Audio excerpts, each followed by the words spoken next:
Good afternoon and welcome along to Matchday Live here on Fox's Hub for the very last game of 2024. I'm Dan Bates, Ewan Roberts and Jerry Taggart are alongside me here in the studio ahead of this game with Manchester City, one of Jerry's former clubs of course, so it's the Jerry Taggart Derby as it's been coined after the Emile Heskey Derby in the week against Liverpool. Good afternoon to the both of you. Jerry, we'll start with you, considering it is two of your former clubs and the team that you started your career in English football with. Yeah, it's been that long and I almost forgot I actually did start my career there and actually play for them. But yeah, it was a great upbringing for me. I've been at Man City from the age of 13, something like that, 14. Travelled over in the school holidays, spent a week, 2 weeks here and there, and then, did enough to get a contract with them, and then obviously broke into their first team, got promoted with them as well, back to the old First Division, and I actually played in the old First Division for Manchester City. So yeah, that just kind of shows you how long ago that was.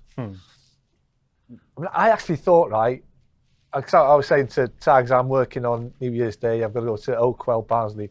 For some reason, I thought you started at Barnsley. No, Man City. Yeah. Say myself and Neil Lennon. We went there at the And would same you time. travel together?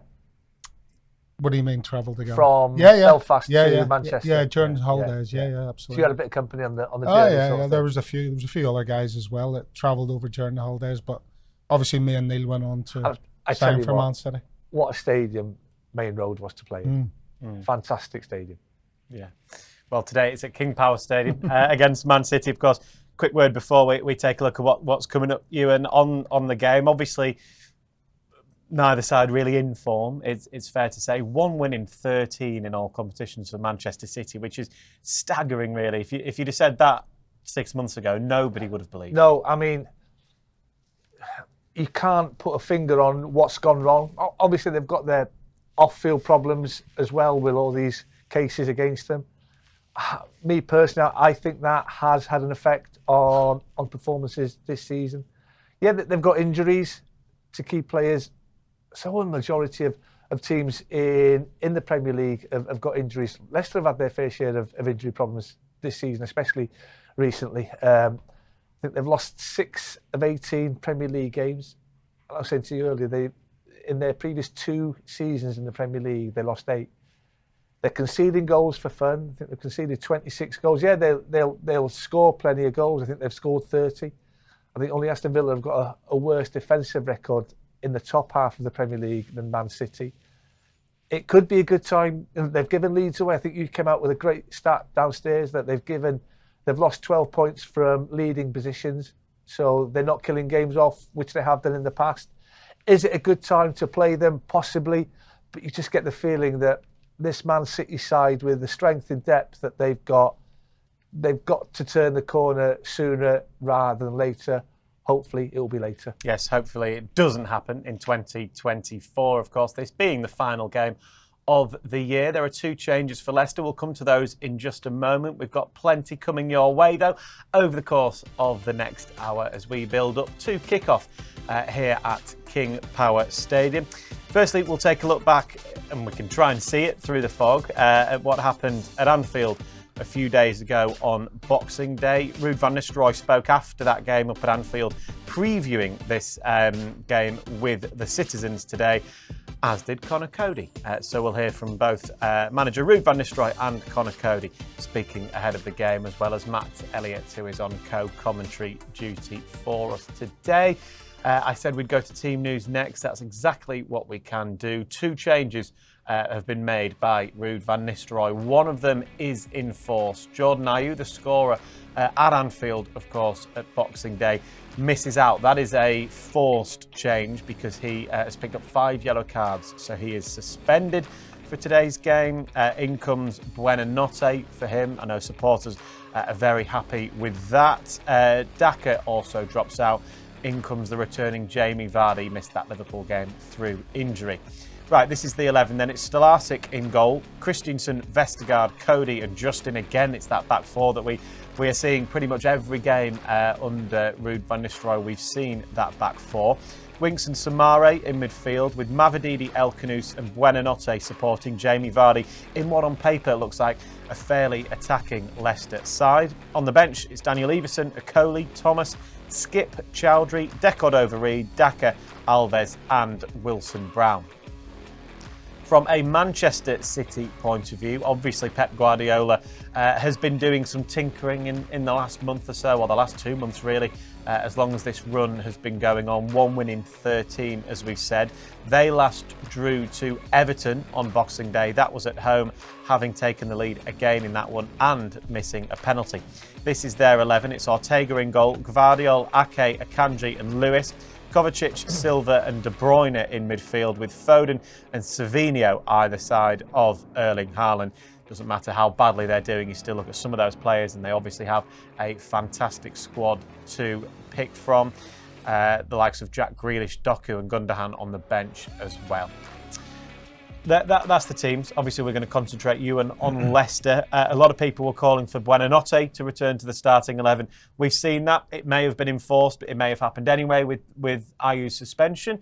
But fans have reacted very positively to that change. He's been brilliant. I mean, you guys have seen more of him than me this season. But when I've been able to come up and work on the show, I've been very, very impressed with what he's had to offer. You know, he's scored some fantastic goals, showed that energy, that passion, that desire that you don't normally get when a player goes out on loan. But you've got all those things from him.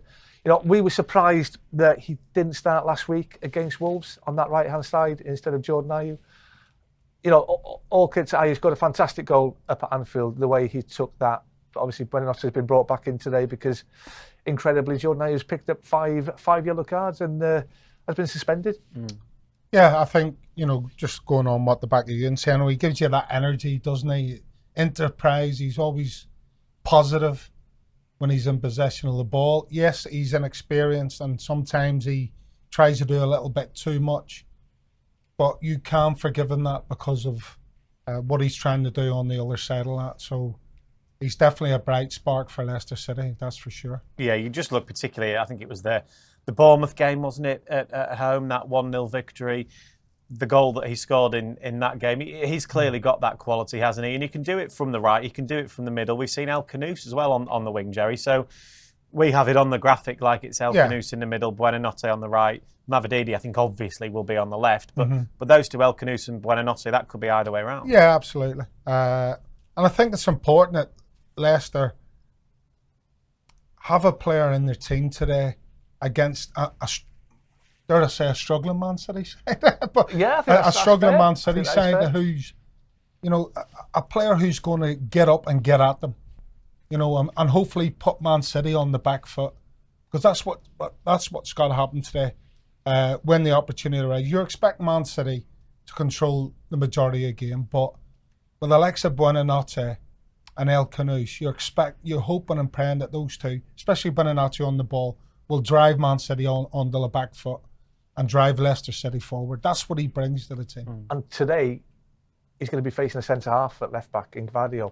He's a left-footed player, granted, but that will be a bit of a shock to his system. I mean, for all the money that they've spent, for the squad that they've assembled there, they have a huge problem at left-back. They've played Rico Williams at left-back. He's a naturally right-footed player. Rico Lewis, sorry. What did I say? Nico Williams. Sorry. They've got Rico. They've tried him there, hasn't quite worked. He's obviously playing right back now, so they've had to push Gvardiol to that left-hand side. You know, he could have a really, really good day down Leicester's right wing today, Buonanotte. When a team is on a run like Man City are, what's the mood like in the dressing room, Jerry? I'd imagine it wouldn't be great, even though you know, we were watching the players coming off the coach there just on the screen, and you know, they're full of world-class talent, but even world-class talent can lose confidence, can lose self-belief.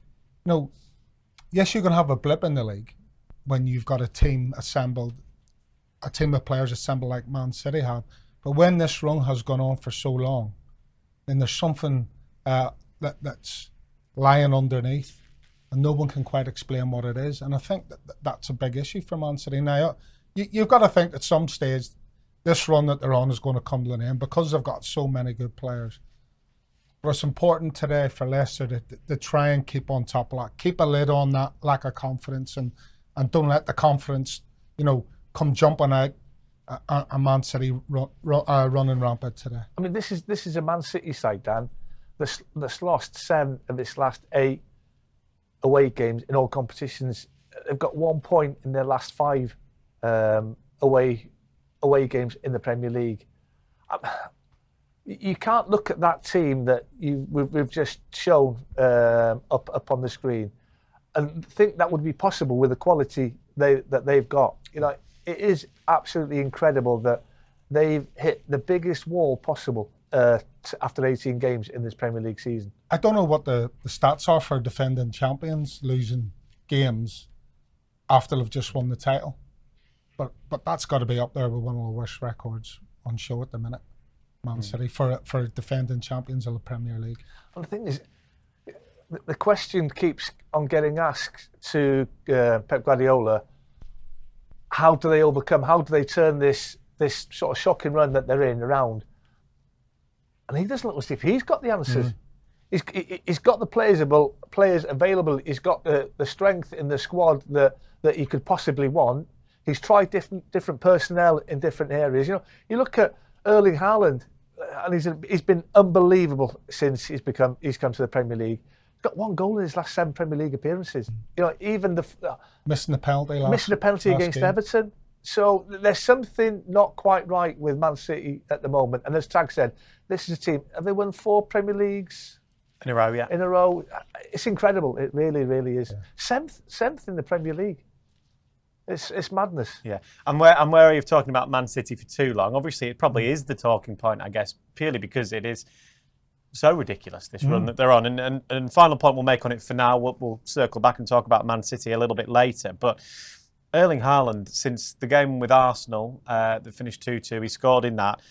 Before that game, he'd played 5, scored 10. Since then, he's played 12, scored 3. I mean, he's got 13 Premier League goals. And as I just said, 1 in his last 7. His penalty against Everton was an awful penalty. It wasn't great. People say, "Oh yeah, good save by Pickford." It was a poor pen, Dan. From a player of his quality with the left foot that he possesses, it was a really, really poor penalty. So I think the form that they're in is sort of affected him mentally in front of goal as well. And hopefully this afternoon may that continue. Yeah, look, they're still a team. I say on paper, when you look at the lineup that they've put on the pitch, that is a team that's good enough to win games in the Premier League. So that tells you the reason why they're not is something that's running through the club underneath. And also you've got the added thing of players who aren't playing, like your £100 million players and Jack Grealish who aren't playing, aren't getting a regular game. What's his mindset like in the dressing room? How's that affecting the other players? So if we circle it into how it affects Leicester then, when you look at the run that they're on, sometimes against Man City, whether it's Leicester, whether it's any team in the Premier League, they come up against Man City and they think, yes, in the last 6 years. Whereas you might not at the moment. You probably don't do that today. But that's the attitude Leicester have to have going into today's game. Obviously they're not on the best of runs themselves, but they have to go into this game today thinking that they can seriously get something out of it. Yes, it's Man City, but it's not the Man City that we all know and we all expect to see on a pitch. For whatever reason, none of us have the answers. We're all just chucking things that may be happening out there, but none of us have the definitive answer why Man City are on this such a bad run that they are. I don't know about you lads, but I think that they've lost a little bit of that fear factor when they were up against teams, whether they were at home or at the Etihad. That fear factor has slightly dropped, where it's Man City, we're not going to get anything. And it might have taken a long time, but maybe teams have sort of sussed out how to play against Man City if they're brave. And by that I mean if they press high up the pitch, if they don't drop back and sit deep, because it's nearly impossible to do that against Man City, in my opinion. They're going to score at some stage in a game.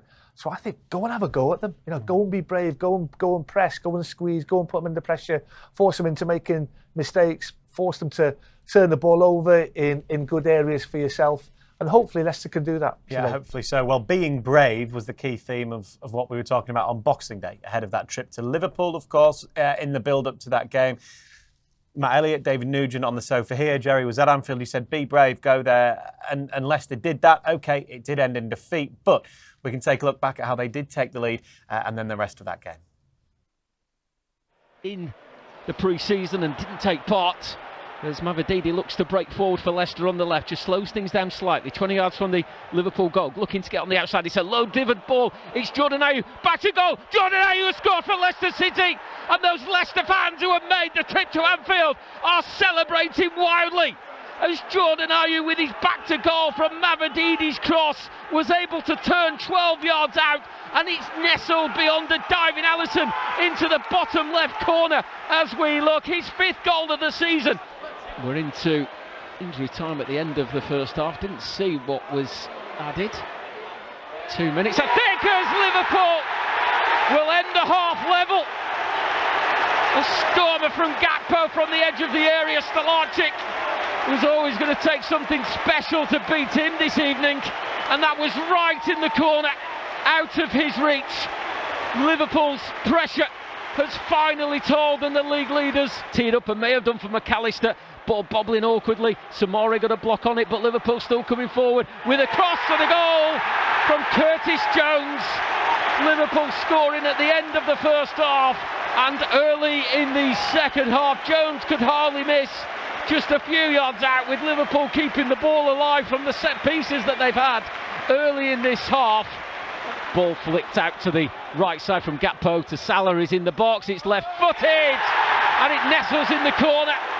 It wouldn't be a Liverpool win without a Mo Salah goal, and that was one of his specialities, on the right side of the box onto his left foot, and just spotted the opportunity to curl it into the bottom left corner. Yeah, 3-1 it finished at Anfield on Boxing Day. Jerry Taggart was there for us on commentary. How impressed were you with Leicester in that first half in particular? Yeah, superb performance, obviously taking the lead. Good finish from Jordan Ayew, even though it takes a little deflection. Under severe pressure as well, I thought they looked solid defensively up until the Gakpo equaliser. But yeah, for the most of that part, they looked solid defensively. Didn't look as if they were getting stretched at all. And then all of a sudden, the ball goes from one end of the pitch to the other, and Liverpool equalise at the end of that half. And then you're thinking, it would have been interesting, I know, if Leicester had held out to half time, how that second half would have went. But, you know, I suppose the best team won on the night, but there's a lot of positives. At least they didn't hand the goals to Liverpool on Boxing Day. Liverpool had to work hard for every goal that they got, and you could see that, you know, with 2 of the 3 finishes are absolutely superb. I mean, it looked chalk and cheese from what we saw out here last Sunday against Wolves. You know, you talk about having a pride in putting the shirt on, you know, going out and working for yourself and for your teammates and for your supporters. And that's what it looked like the lads did. Maybe it was the perfect game after the Wolves one, because maybe no one sort of expected Leicester to go to Anfield in the form that Liverpool are in. Yeah, they've dropped points against Forest and against Fulham at Anfield, but they've been unbelievable at home, top of the Premier League. So maybe the pressure was off the lads a little bit. But yeah, there was far more positives to come from. Great goal from Jordan Ayew as well. He took that absolutely fantastically. It's just a shame that the lads couldn't hold on till half time. You know, just to concede that, was it 95 minutes or something like that? That Gakpo 45, yeah. Yeah, 40, right on the stroke. Yeah. If they could it have was held, an injury time. Yeah, if they could have held on, not saying that Leicester would have gone on to win, but it sort of changes the whole atmosphere of Anfield when Liverpool sort of equalised in the dying seconds of that first half. The goal itself, Jerry, we can obviously take a look at it from a Jordan Ayew and a Leicester point of view, was a really good one, and it's what we know Steffi MATCHDAY is capable of on that left-hand side, isn't it? Yeah, and the only issue I've got with Steffi is we don't see that enough. I think sometimes he overthinks it.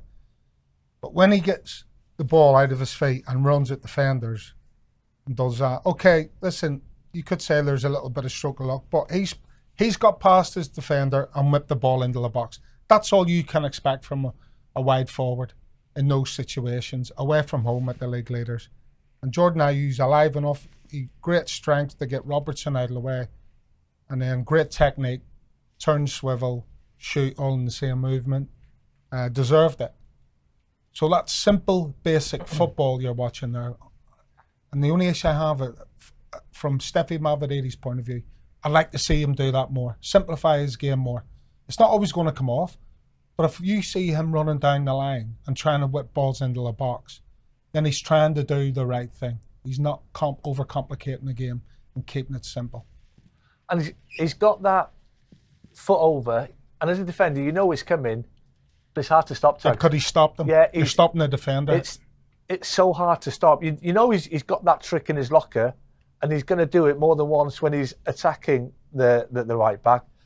And even though you know what's coming, it's nearly impossible to stop. Two goals and an assist for Steffi Mavridis. He'll probably be looking at that, Jerry, and thinking that I can boost those numbers now in the second half of the season. Absolutely. And he's got to believe. I think sometimes as well he lacks a little bit of self-belief when he receives the ball. He has a tendency to slow the play down. But if he watches all his best back, it'll all be him driving forward with the ball, being aggressive in possession, being positive, and making his mind up early, and probably playing balls or playing crosses or having shots that aren't necessarily, going to get the best result. But you just seen again on Boxing Day that by just moving the ball quickly and whipping the ball into the box, it results in a goal. I think I was surprised he didn't start the season in the starting 11. Steve Cooper, the new man in, he brought a couple of players in. I think Bobby Decordova started the first game. I was surprised after the season that he had last season. Didn't start on that left-hand side. I think Leicester are far more threatening going forward when you've got Steffi Mavridis on that left wing. And actually, and before we move on and hear from Conor Cody and maybe talk about the defence, Jerry, that three, if you like, in behind Jamie Vardy, again, on paper, it is an exciting looking trio, isn't it, of Mavridis, Buonanotte, and of course El Khanous as well. Yeah, without a doubt. And that's, again, the importance of having your Vardis, your Buonanottes on the pitch, and Mavridis, hopefully a Mavridis in form, supporting Jamie Vardy. Those are the types of players that get you on the front foot, get you up the pitch, cause problems for opposition defences. And you've got to forgive them all the other little bits and bobs of their game somewhat that they may let themselves down in, as long as they continually press Man City and drive them backwards towards their own goal. Then you can forgive them everything else. Because, all right, Buonanotte, he's a tendency to make rash challenges. He's his game as anything. I love him for that. Physically, he's obviously not the most strongest, but when he has the ball, he knows how to shield it and protect the ball using his body. So, but you'll forgive him all that if he's up and at it on the front foot and trying to progress Leicester up the pitch. Because that's what they need to do, obviously. And again, we've touched upon Man City's form, the fact that they are vulnerable. Those three players in particular behind Jamie Vardy will be thinking, we can create something today. Dan, they've kept one clean sheet away from home in the Premier League. So that shows where their vulnerability is. It is in defensive areas. They keep swapping the goalkeeper. And we spoke about that last week when obviously Mads Hermansen was ruled out with the groin injury and Danny Ward came in. And I asked you the question, Dax, how does that affect a back four who are used to a voice, to a goalkeeper behind them? All of a sudden, it's all changed. I think there are so many things in this Man City setup, especially in defensive areas, that with the starting 11, especially that three just behind Jamie Vardy that you've said, Dan, that Leicester can sort of fully take advantage of. Yeah, and one thing as well, if something happens to Ortega in the Man City goal, if he gets sent off, for example, 39-year-old Scott Carson is one of the He's still there, is is he? the substitute goalkeeper for them. So you never know there what might happen. The Leicester players, obviously with the likes of Jamie Vardy and Conor Cody, are preparing to come out for their warm-ups here at King Power Stadium for this game, which kicks off in just over half an hour's time. So let's hear from one of those players then. Conor Cody was speaking after the defeat at Anfield, looking ahead to this game with Manchester City. I think to improve. Listen, it's another really tough game. I think we all understand that. We know the quality of Man City, even though they're not in a great moment at this moment in time. But it's important we build on what's been going on up to now. Listen, we want to improve, we want to get better. I thought in spells tonight we were good. I thought we moved the ball and we attacked at speed like we wanted to do. But it's disappointing for us, and we know we need to put it to bed and move on to Sunday as quick as we can. So much made of Manchester City's form. Clearly they are still a great team. What have you made of it from the outside looking in? They're a world-class team, and we're preparing for a world-class team. It's as simple as that. We'll listen to the manager, we'll look at where their strengths and weaknesses are and try and counteract that like we do every single game. But we know how big it is. We know how big it is being in front of our home supporters as well. But we need to be 100% to make sure we get anything out of it. Do you sense, though, because of their form, it's a good opportunity? Better than recent years? Yeah, listen, I think every game's a good opportunity. I think we look at any game in the Premier League, we look at the qualities that we have. We know we need to pick up points, we know we need to win games. And listen, you want to play in the best games, you want to play in the biggest games, and you want to make sure you're ready for games like this. So we'll prepare right, we'll recover, we'll go again, and we'll make sure we're ready. You mentioned the home crowd. These Christmas games always get big crowds, get big, loud crowds. You'll be looking forward to King Power on that game. We're always looking forward to the King Power. Listen, the crowd are fantastic with us. We know we need them at the best, and we know we need to be at our best to get them at the best as well. And listen, we've experienced the West Ham and Brighton games, how incredible they can be, and we know they'll be there on Sunday in a big game for us. For you as well, personally, you've had these back-to-back games. The game's coming thick and fast over Christmas. How much are you enjoying it? I'm loving it. I'm loving being in the team. Listen, the lads know, the manager knows I'm there when I'm needed. I showed that I've not played much in the last few months, and I come in and I make sure I'm right. So listen, I love playing footy. I love being part of this team. I love being part of this club. So the more it comes, the more I'll be ready for it. And captain at Liverpool as well. Proud moment. Yeah, fantastic. Listen, to captain Leicester City at any moment, whether Vards was here, whether Vards went off the pitch, and give me it no matter what it was, is a real proud moment. Family's here, so it's always a fantastic moment. It's something that I enjoy the responsibility of. That's Conor Cody there speaking at Anfield, previewing this game with Man City. He says, obviously, he knows this is a world-class team. That's what they're preparing for, Jerry. But again, as we keep reiterating, there's a fallibility there today, and Leicester will be sat in that dressing room right now or out doing their warm-ups thinking, we can get a result here, we can get a victory here. They have to believe that, though. It goes without saying. And saying I think both teams are on similar runs at the minute, aren't they? In regards to gaining points, and I think the realism is that Leicester haven't kept a clean sheet in 15 games that they've played against Man City. So you're thinking they've got to score at least two to win this game today. They've only kept one clean sheet all season, haven't they, against Bournemouth here at the King Power? Yeah. So that's the realism. You expect Man City to score at some stage. But you know what? I expect Leicester to score as well today. So they've just got to believe that they can get something out of this team. And it's down to Ruud van Nistelrooy and his staff to make sure that all those avenues, i.e. the weaknesses that Man City have, it's more important that they highlight them, I would say, than the class that they have when they're in possession of the ball, because I would say the majority of these guys already know what they're capable of. You know, we bag on about the importance of clean sheets, and Tags will tell you more than me, Dan, because he prided himself on keeping clean sheets with his back four unit. This time last week, Wolves were here, and had we beaten Wolves, we'd have been 8 points clear of them.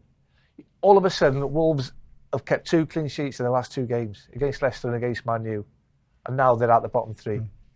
I cannot stress, and Tags will tell you better than me, the importance of keeping clean sheets. And the lads somehow have got to churn those clean sheets. Obviously, it's going to be impossible every game, but 1 in 18, that is not nowhere near what's required to get out of the predicament that we're in at the minute.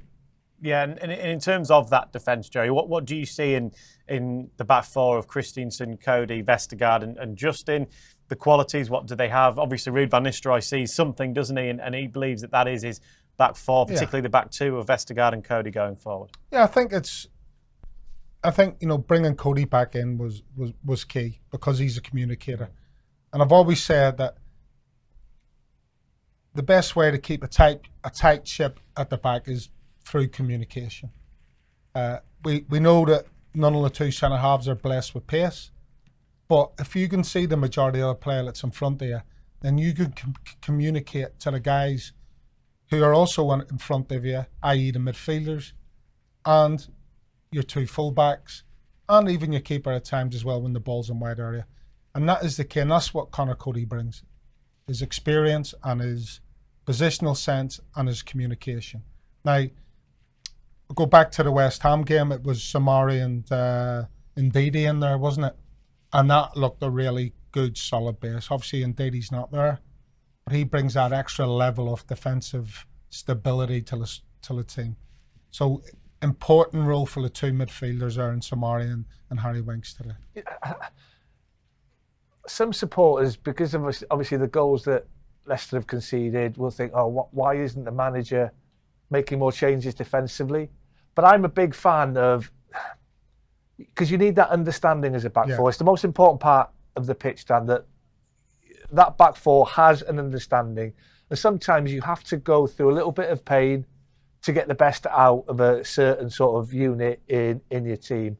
And I think that's why he's not changed as much of that back four. Because I hate it when head coaches, they chop and change, especially defensively, because they do need that understanding. Further up the pitch, it's a little bit more off the cuff, to be fair. I think those two centre halves understand the game better than the other players that are available at the moment, and that's why they're playing. And Ewan's right. If they're the best that we've got at the moment, you have to keep a stable base, and hopefully things will turn. And that understanding between the two centre halves, the two full backs, the two midfielders in front will improve, and hopefully things get better. Hopefully so. Speaking of improving, Matt Elliott is in the commentary position, ready for us, or a downgrade, shall we say, in speaking to Matt. Good afternoon to you. How are you? And are you looking forward to this one today? I'm sure I'm about to get some verbals back. I'm prepared. Well, I was okay until that last unnecessary comment. I wonder where you were going with that one, Batesy, but you dug yourself out of a hole there correctly, I think. But yeah, all good and well with me, mate. Thank you very much. I hope the same with you. Yeah, all good. Are you looking forward to this one today? Yeah, I think everyone is, isn't there? When the prospect of daunting as it is, coming into the Christmas period, with Liverpool away, Man City at home, what a prospect to look forward to, isn't it? As a Leicester City supporter, it brings its difficulties, brings its challenges, of course it does. But you want to be in the mix, in the big league, in the Premier League, and doesn't come much bigger than that, does it? 2 games on the trot.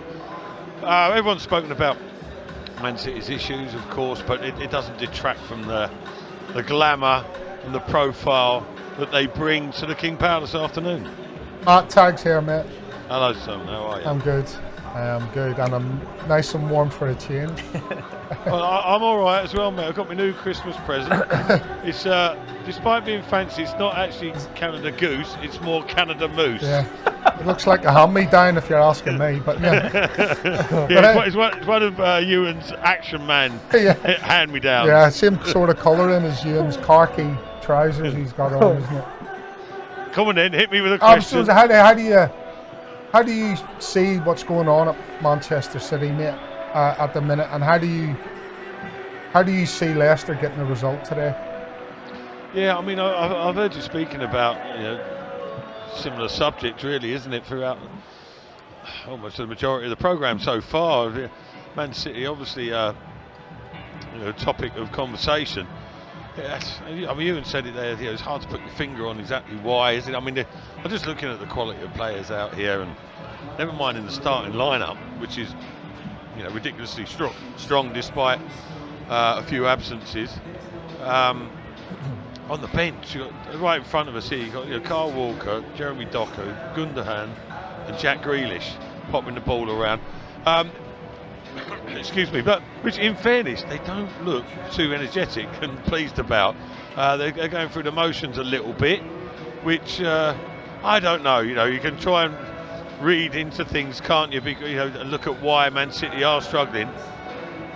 And there's a little bit of sort of despondent look about them, or, you know, sort of casual look about the substitutes. Now that can be a good or a bad thing. You know, they might be disgruntled that they're not playing. I don't know, but perhaps morale, you know, is a little bit more fragile than you think there, because I mean everything's gone supremely well for Man City, hasn't it, over recent years? And as soon as they've taken a proper knockback and a setback, perhaps there isn't that genuine morale and team spirit in the ranks, because, you know, to dig themselves out of it. I don't know. You know, that's just one suggestion, isn't it? Because they've certainly been rattled. You know, some of the comments from the players, excuse me, sorry, tickly cough, are not what you would want to hear from a team that's like properly together. I wouldn't say they're laying blame at each other's door, but they're not sort of reinforcing that the spirit is there, that togetherness. You know, it's almost as if they've lost the plot a little bit themselves, and they don't quite know how to get it back round. But I don't know. That's just one aspect of it. Perhaps the togetherness that should be there isn't quite there. Matty, I was going to ask you two questions, but you've taken far too long with that answer. So I'm going to just ask one. I haven't even answered Jerry's second question. I'm having to wait tags up here. We've spoke about the back four of Leicester City, and it looks as if now that Justin, Cody, Vestergaard, Christensen, that is the manager's sort of chosen back four. How important is it that they sort of play a lot of games to get that understanding that you need to become a successful back four? Yeah, I mean, the two centre halves themselves they're no fools, are they? I mean, I know, you know, some people have got doubts about them in certain areas, but, you know, they've had long, relatively successful careers at a high level in the game. They know what they're doing, and I think, you know, the longer the defensive unit gets to stay together, the better it's going to become, more cohesive. And I think that's quite clearly what Ruud van Nistelrooy is trying to do, because, you know, for all intents and purposes, he could have made multiple changes after the Wolves game, couldn't you? And you'd think, if you're going to go, you know, game by game, you find yourself in a little bit of a pickle if you make too many changes. So he's definitely trying to get that consistency aligned with the experience that, in particular, the two centre halves have got. Might be a different scenario if Ricardo comes back fully fit, but for now, I think he'll stick with the methods that he's trying, because, you know, that experience, that consistency could prove vital, you know, along the line. Perfect. Thank you very much, Matt. We'll hear from you again as you're on co-commentary duty for us for this quite odd time, 2:30 on a Sunday afternoon kickoff against Manchester City. Let's hear from the Leicester City manager next then. Ruud van Nistelrooy spoke after the game at Anfield against Liverpool about this test facing Manchester City, of course, a side who are doing so well. And he was asked how his side are progressing now that he's been here around about a month. Yeah, no, for us, all the 2021 games that we're playing are massive. You know, we know that a certain amount of points are necessary to stay in, and every game, every second of every game is big for us, and that's the Premier League. That is for all the teams to win it, or to be in the Champions League, to be in Europe, and also in the relegation zone. So it's something that is constant improvement, constant pressure to perform and get results. So it's from game to game. Like today, we close the game, we evaluate the game, and make a game plan, you know, to get a result on Sunday against City, and that's the job that we do. Sounds a daft thing to say, I suppose, but is it a good time to play Manchester City? Yeah, we everybody knows, and when you look at the team also today that played and how they played, because I saw the game, I saw the previous games as well. I know the quality of that squad, that team, that manager. So I'm focusing on that and the quality that we will face, and we have to prepare for for a great performance on our side. Being Leicester in the moment where we are, we need to be spot on in all the parts of football to get a result. Does the game plan tonight give you a basis from which to work on Sunday? I think yes, because the quality that we're facing and the dominance of Liverpool and Manchester City in games possession-wise, and how the game will go and what we have to do well. I think there's a link in today's game and Sunday, but of course playing at home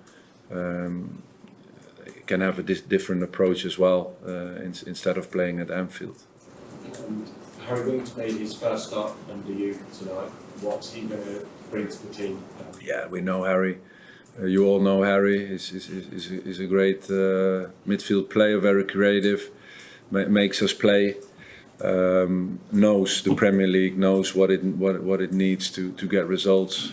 He was very positive today, because we had to defend a lot, but he did a great job in there as well. Although he's more famous for his footballing skills on the ball. So I think on and off the ball he's doing great. He's helping the team, and of course after 60 minutes I had to be looking after him, because it's a short turnaround to Sunday. To get him fresh and fit for Sunday. That was Ruud van Nistelrooy there, speaking ahead of this game with Man City. Some interesting points we'll pick up on in just a moment, Jerry, particularly obviously the way he set up against Liverpool, how he will do today. But I think it's worth noting the amount of injuries he's had to deal with. That was, as was rightly pointed out there, that it was Harry Winks' first start under him due to injury. The other absences that the Leicester have at the moment, on the face of it, it's okay, 7 players. You think, oh, well, that's not too bad. A lot of teams have to deal with that. But it's the names, it's the actual, how important these players are. Mads Hermansen, we know he's injured. Ricardo injured. Fass, he's got an injury. Ndidi, Fatawu, Casey McAteer, he'd started every game under Ruud van Nistelrooy till he picked his up. Jordan Ayew suspended. You're looking there at certainly 5 names that are immediate starters that Ruud van Nistelrooy is having to deal with. And certain clubs, it affects them differently to other clubs. And for Leicester, having those names out is a massive miss. You look at Leicester's bench, and that's you look at both benches, and even Man City, they've got 2 or 3 young lads that you might not have necessarily heard of before, and Leicester have got a couple of young lads on that bench as well. So, as far as Man City concerned, they should be able to deal with that better than what Leicester can. That is the biggest issue for Ruud van Nistelrooy.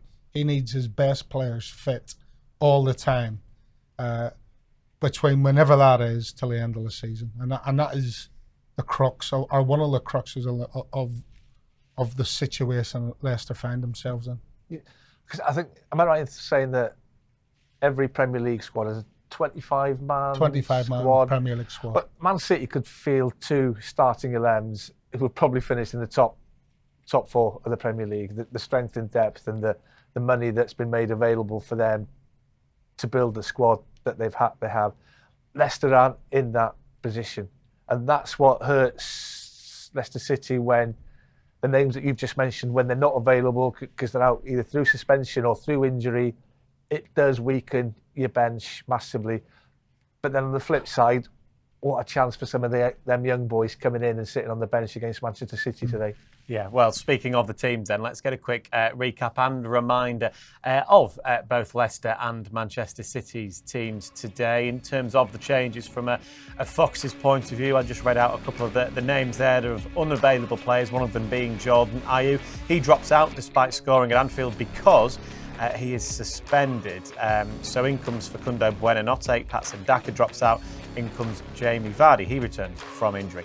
This is the Leicester 11. Then it's Stolarczyk in goal, Christensen, Vestergaard, Cody, Justin, Winks and Samare as the midfield 2, with Mavididi, El Khanous and Facundo Buonanotte supporting Jamie Vardy.